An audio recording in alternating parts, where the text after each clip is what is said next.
hi guys are मिटी नवा video आपे जत्तो के मोस्ट वेलकम गाइस नेल पे आपे जुदी नितो नवा प्लेटफॉर्म रे कामी दापे से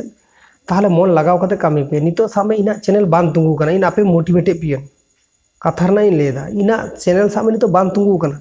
इन आपे मोटिवेटेड पियन मोटिवेशन एमा पे कन जे बया आपे नवा प्लेटफॉर्म रे कामी पे इन एवरीडे वीडियो बांगिन अपलोड कदा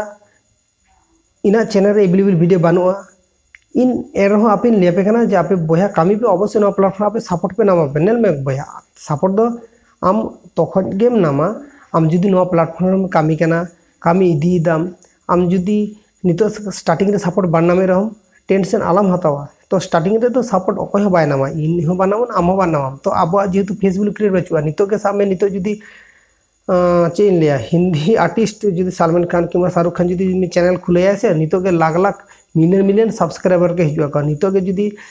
अब जहां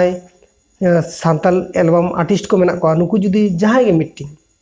से अब डगर टुडू हो जुदी खुले आय किंबा जहां के मीटिंग पॉपुलर सिंगर हुयु पॉपुलर डांसर हुयु जहां के जुदी चैनल नितो के लड़ावाय से नितो खान तक और चैनल रे गादा गादा सब्सक्राइबर के हिजुआ का चेदा से नुको फेसबुक मीटिंग क्रिएट मेना तक जहां बा जहां आको क्वालिटी मेना ओना खातिर तक तो नितो नवा प्लेटफॉर्म रे आको नितो हेजु खाना को मी घड़ी रेगे चैनल ऑलरेडी माने चेन लिया हाव हाव से हु कते सब्सक्राइबर बढ़ा को ओने उनका किंतु आबो दो चेनो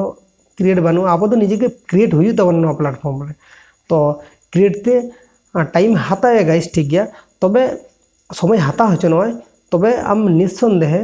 आम बांग बतर कते नोडे कामी में आम नवा प्लेटफॉर्म सपोर्ट नामा आम नवा प्लेटफॉर्म जुदी बांग सपोर्ट एम नामा गाइस इन कमेंट तलातम लेना आम नवा प्लेटफॉर्म रे कामी लगते आम तीनों दिन वीडियो अपलोड करता आम जुदी सही वीडियो अपलोड या से ताले चिदा टेंशन तो आलम हतावा सपोर्ट मिद दिन दो